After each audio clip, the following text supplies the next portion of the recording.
Welcome to the Wealthy Speaker Podcast. This is the podcast dedicated to people who want to speak more as a way to build their income and grow their business. Well, welcome everyone to the Wealthy Speaker Podcast. It's Jane Atkinson here, and today we're talking about writing.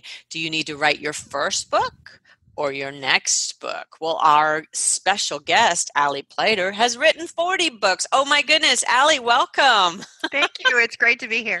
That is a whole lot of books. And you have a methodology called the chunky method that's really helpful in terms of plotting out not only your next book, but really any creative project, correct? Correct. It works for all kinds of creativity. I actually work with writers as well as speakers, anyone who needs to write as part of their career. I also have been working with visual artists and lots of other kinds of creativity. So the great thing about the chunky method is it doesn't matter what kind of words you're writing. It works for everybody.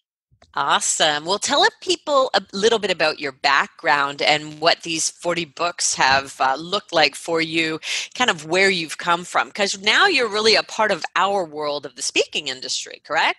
I really do have a foot in both camps. And that starts from, I started out as a theater major. I started out as a performer and ended up as a fiction writer through a long and convoluted series of events that we won't go into here, but I did most of my professional work in fiction writing, and I still do produce 4 novels a year. I work in category fiction, which are those little books in the grocery stores.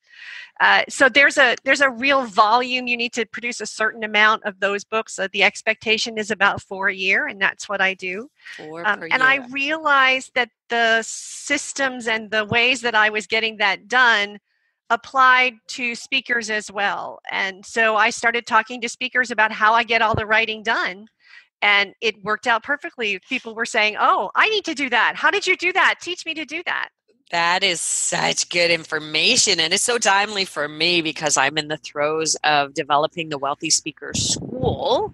And I think the chunky method is going to help me kind of figure out how I'm going to map out the time. So let's just give an overview of what the chunky method is, and then we'll dive in and we'll go into some detail. The chunky method is basically taking time and project management tactics and applying it to your creative process. And for speakers, that's really important because the need for content from speakers has become paramount. Right. Everybody's telling you need a book or you need a brochure or a handout or a blog. You've got to be producing content. And it really is a different kind of energy and it's a different skill set. So you need to be able to get both done during the course of your day.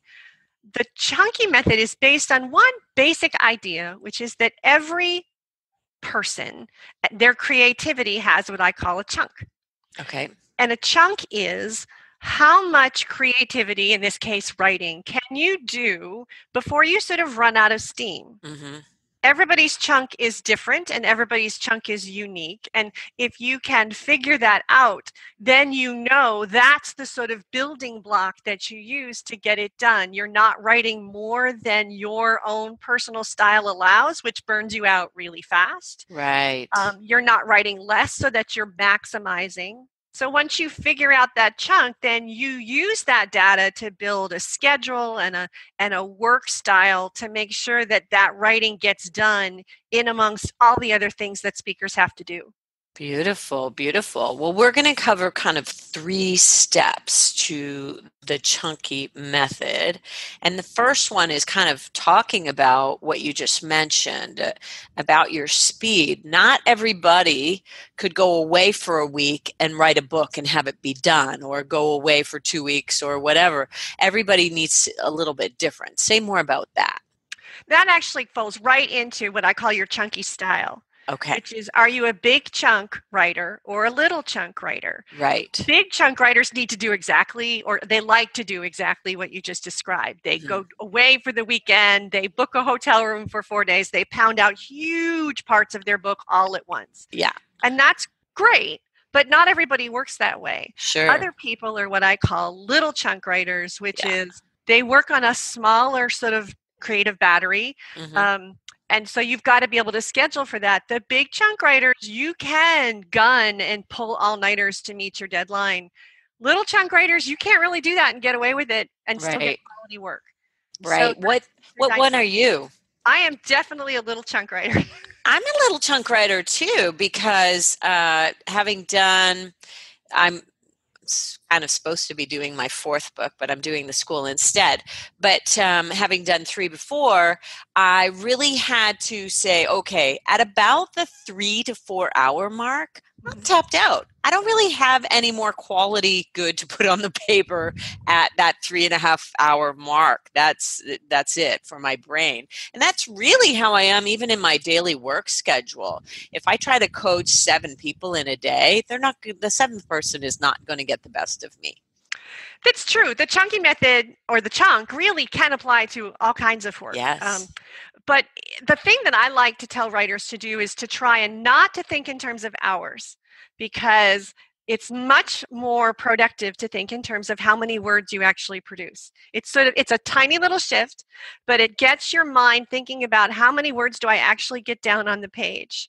And it may take one person an hour to do 500 words. It may take another person 3 hours to do 500 words. Right. So one of the first shifts that I do with people that I work with is shift away from hours, or I have to write 4 pages, Right. and go to word count, because it's much more flexible. And big chunk writers tend to be about 1,000 words and above in a single sitting. Okay. Little chunk writers tend to be 1,000 words and below.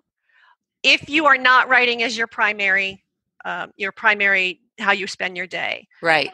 If you're a full-time writer, that mark is a little higher, more like 2,000.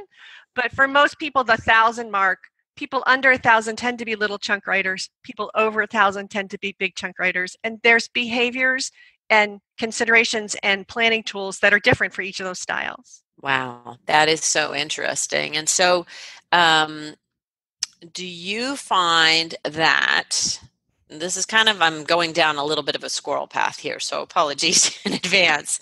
Do you find that a lot of people can't get started because they lack clarity about the project to begin with? What I find more often is they can't get started because they're looking at the enormity of the whole project, and it's daunting. Yes. Whereas I've got to write the whole book, or I've got to Right. write a month's worth of blogs. Right. But if you figure out what your chunk is, then you know the next thing you need to do is your chunk, and however many days a week you've discovered from your whatever schedule you want. Mm-hmm. And that breaks it down. And because your chunk, you've created it from your actual speed, you're like, I can do this. I know I can do this because Perfect. it's my chunk. And you just have to do that piece next. And often that is the sort of stepping stone or toehold that gets people off and running. And you start building momentum. Each time you make your chunk, it makes it easier to do the next one because you know Yes. you've done it. And that's the real magic of it, actually, that really gets people off that, this is such a huge project. Yeah. I can't figure out how to make it work. Yeah, and I'm staring at the school and I'm looking at 40 modules. Okay, I need to record 40 modules. And every time I think of it in that term, it is overwhelming. But guess what? I only need to record the first module, on day one and get that done. That might only be a 15 or 20-minute project because I've already kind of mapped things out. And I think when you break things down, you're trying to build a house, but when you start with one brick, it gets a little bit easier, doesn't it? And most project managers or time management people know that, but we forget that you can apply that to a creative process just as easily as my husband's an engineer, and he's always dumbfounded that we have to think about it in this way. Creative people have to be sort of coached how to do this. But it's because we think it doesn't apply to the creative process, and it absolutely does. Okay. All right. So let's move on to step 2. And this is kind of identifying, are you a big chunk or are you a small chunk? What does that mean? Well, again, it's the starting is the size of your chunk. Mm-hmm. Because big chunk writers, they can't, they need to put aside a lot of time Mm-hmm. They need to be down into that project for long periods of time. They don't want to be interrupted. They need to make sure a lot of just little considerations, like a big chunk writer really has to have or feels really comfortable with their own office. Whereas a little chunk writer, we can do it in Starbucks or on the plane. And I really believe in going to like a third spot because my office is too distracting. Exactly. But a big chunk writer could do it in their office? They probably prefer to do it in their office, and Oh, they that's care impressive. about, what their desk is like and what's on the Mm. walls. They tend to be very environment driven, whether or not they can work in silence or with music. Those kinds of things. Big chunk writers need to feel like they're in a space that's conducive to their process. And they need to put aside large chunks of time, which takes a whole lot more planning. And Right. I'll give you a perfect example. I was Okay. working with a writer who was also a full-time attorney, and he was writing his first thriller. And he was a big chunk writer, and so he could only really write on the weekends. Right. But we figured out that he also had some little chunk qualities, and so we worked a schedule where he would take giant index cards, like the big ones, the not the little ones, but the larger ones. Yes. And he would write an index card from his book in one chunk on the train into work on the way in, and then another one on the way out. And Oh, that he used little chunk qualities to create a big chunk so that when he started writing on Saturday, he could hit the ground running. And sometimes when I work with speakers, it's that kind of thing. I've worked with people yes. who have to do blogs. Mm-hmm. And for a big chunk writer, sometimes you think, oh, it's a blog, it's 800 words. I'll just write one a day. Right. Well, if you're a big chunk writer, that's not how you work. What you need to do is take a Friday and Batch. write 8 of them. Right. Batch them up. So those kinds Yes. of considerations, those kinds of tweaks that keep you working at the ideal speed and ideal style and the ideal Mm-hmm. place for how your brain works. That's really interesting. I take about 30 minutes usually to do my initial blog post. And 30 minutes is a beautiful thing. Like if it went to an hour, fine. But if it went to 2 hours, I would be thinking there's something wrong with this blog. Like I don't know. I would get frustrated. So that's really interesting. Okay, so step 3, we have choices for people. Are they a Marlin or a Dory? Yeah. Do I have that right? You do. We've tried to come up with 2 or 3 other metaphors, and nothing works as well as Marlin and Dory. Most Okay. people understand the characters from Finding Nemo. Right. In that Marlin was a linear thinker. He was very focused. He had one goal in the entire movie, and that was to find Nemo. And everything else was a distraction, and Mm. everything else was an annoyance and an interruption. He needed to work one way. I need to do A, then I need to do B. Do not ask me to do F if I haven't done D and E first. Those tend to be Marlins, and that's a good thing, and you can work within that. Dories, however, tend to be sort of more, I need variety. I need to be sitting, doing something that's physically active for part of my day, and then I need to be sitting down. And one's not better than the other. I think it's Right. really important to make that distinction, that one is Yes. not like more serious or more dedicated. Right. It's a style, and the way that plays out is how your chunk goes in your day. If Mhm. I'm usually working on about 4 books at a time. And so there's a Really? chunk for each of those books. Wow.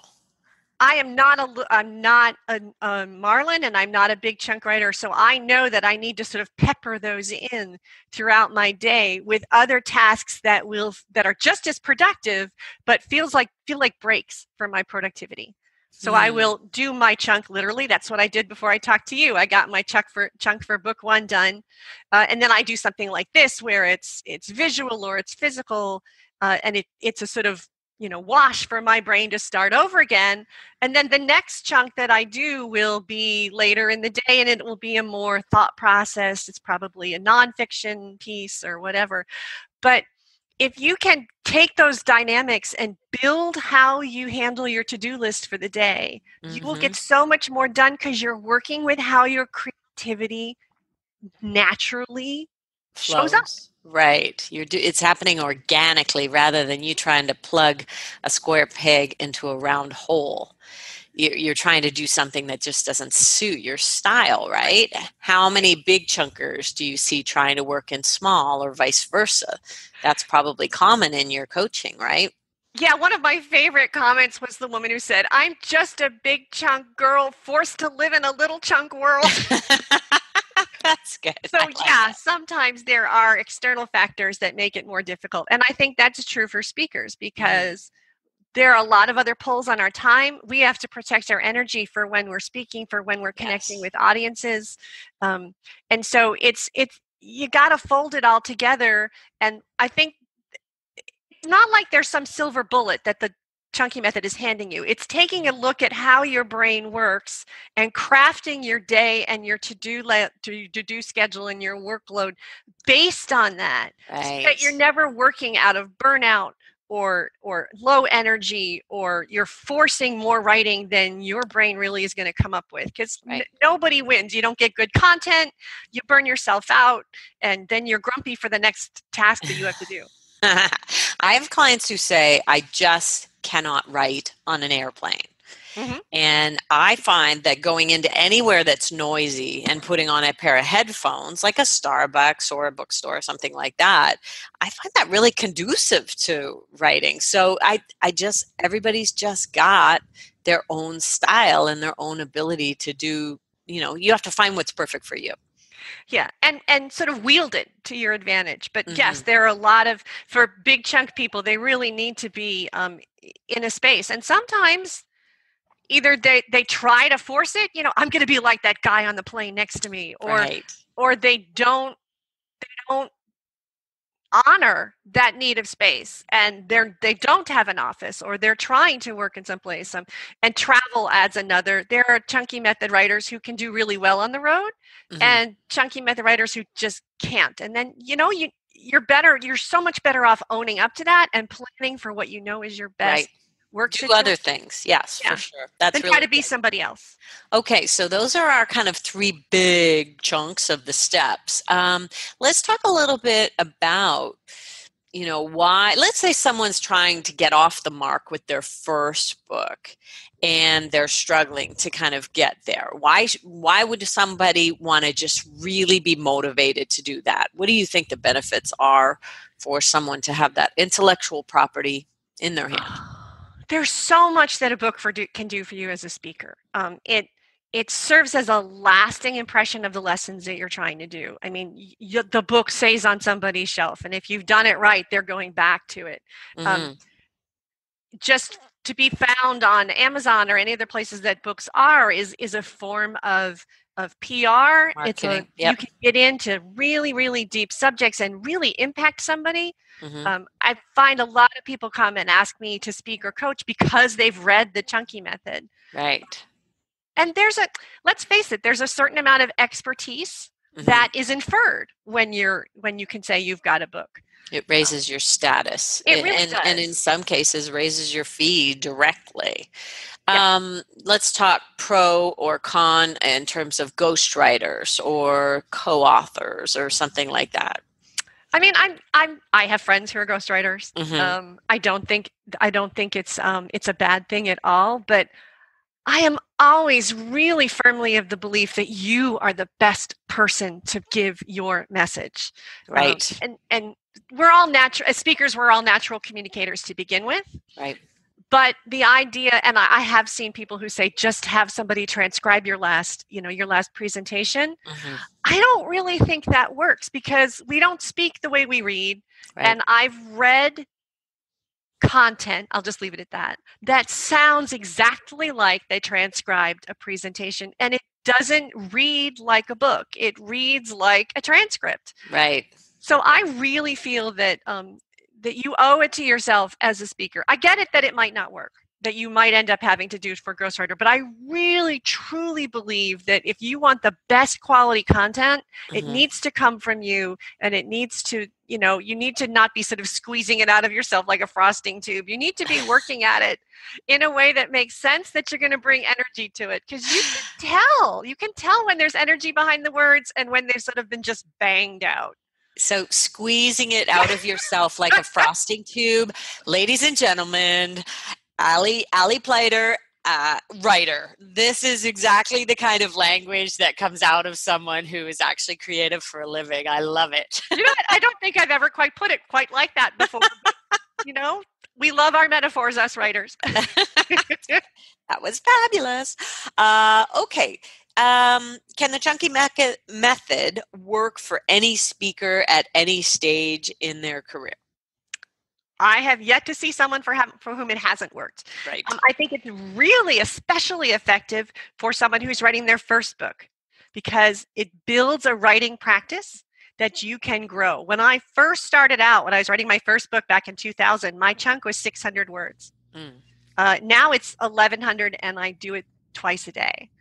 Wow. So I'm producing way more. That didn't happen overnight, but I think it's like a muscle that you've developed, right? Yes, exactly. It's a practice. And if you start with all the advantages of knowing the chunky method and how you fit in and what your style is, then you can grow and speed up that much faster, and you can have a great sense of when you've speeded up too much and it's starting to, you're starting to pay for it in either terms of attention or energy or the quality of the words. Right. So it works for everybody. It works for every kind of content. I've worked with fiction writers. I've worked with memoir writers. I've worked with nonfiction writers. I've worked with blog writers, because it's not about what the content is. It's about getting the content out of you. And so it also works if you're trying to do your second book and trying to figure out how you shoehorn this writing that you have to do into this schedule that's already jam-packed. Yeah.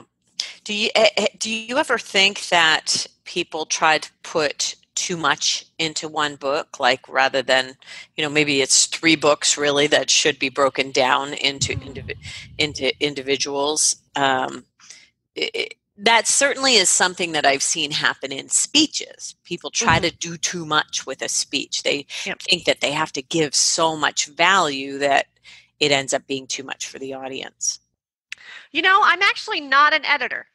Okay. And I don't pretend to be an editor. I think that's a very particular gift. And so I generally don't do editing with clients. I tell people my job is to get the book out of you and then take it to an editor and get it.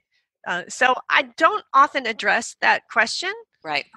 But if you've got too much content, the much better problem to have is to have too much content that you can now break into 3 books than not being able to get the words down on paper and not having content that is really, quality and strong and compelling. Gotcha. Let's go back to what you were just talking about, that you have 4 books on the go at one given time. So I have at 50, what am I, 54? I could be 55. I really can't even remember that. I do not know how you would remember, okay, now where's this book going? What's happening with this character? Like, how on earth would your memory even be able to function under those circumstances?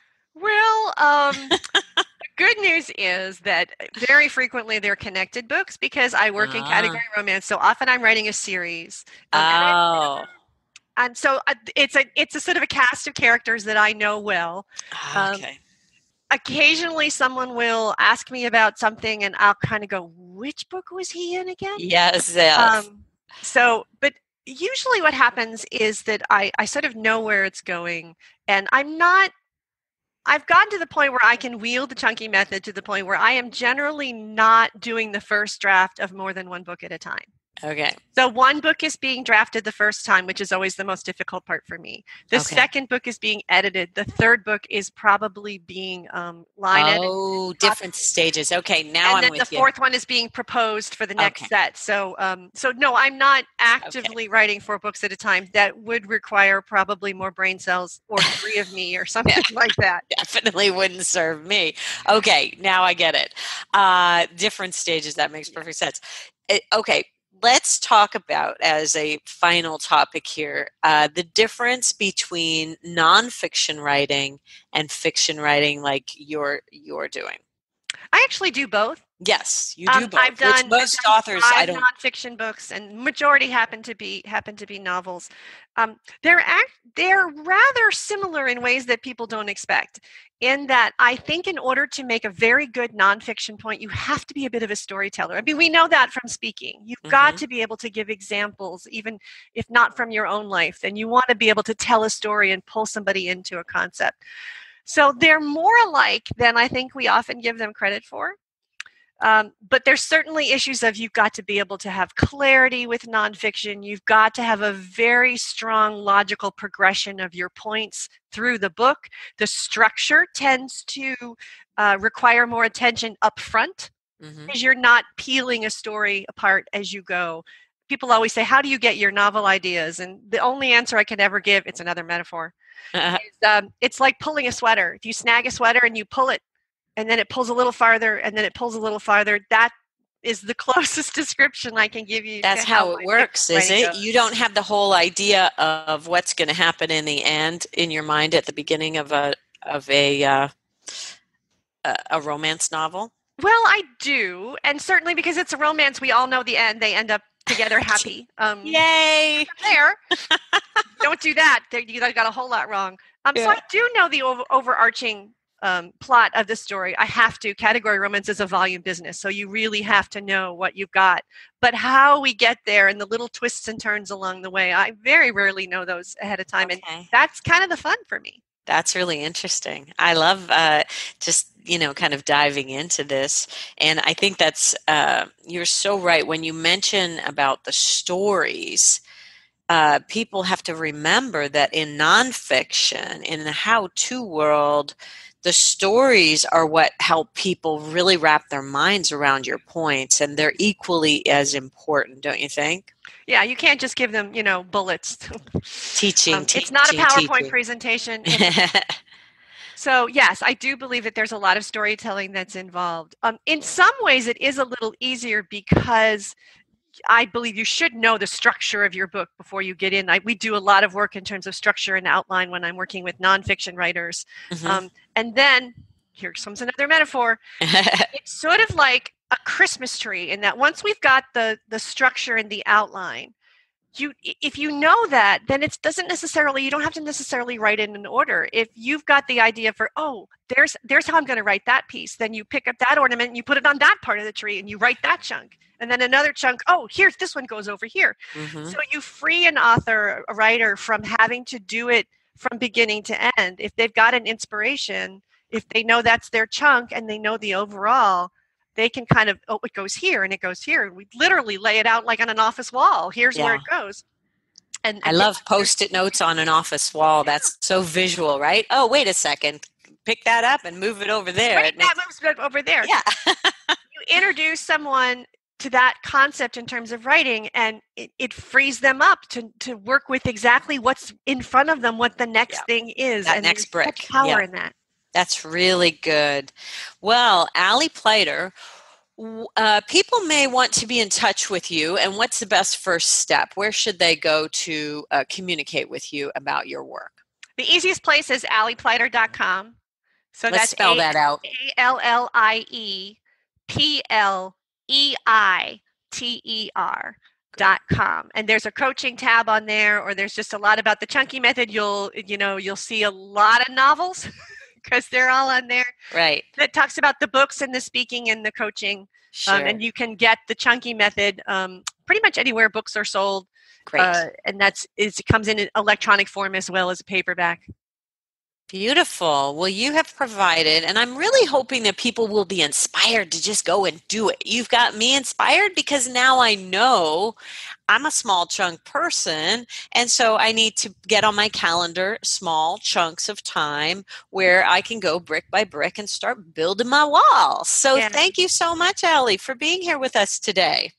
I hope that the chunky method, or at least the concepts of it, make it feel doable and possible. And I love it when that light bulb goes, I can get there from here. That light bulb Yes. goes off for a speaker or a writer. That's just the moment that just makes me sing. I love it. Beautiful. Ladies and gentlemen, the Wealthy Speaker Podcast listeners, this is what we're here to do. It's to help you be inspired, to offer you up tips and ideas and solutions so that you can move your speaking business forward. And with that, we will say, see you soon, Wealthy Speakers. Bye for now, everyone. Thanks for listening to the Wealthy Speakers Show. Please visit speakerlauncher.com for your free Wealthy Speaker audit, and visit speakerlauncher.com/podcast for show notes and many more resources to help you catapult your speaking business. See you soon, Wealthy Speakers.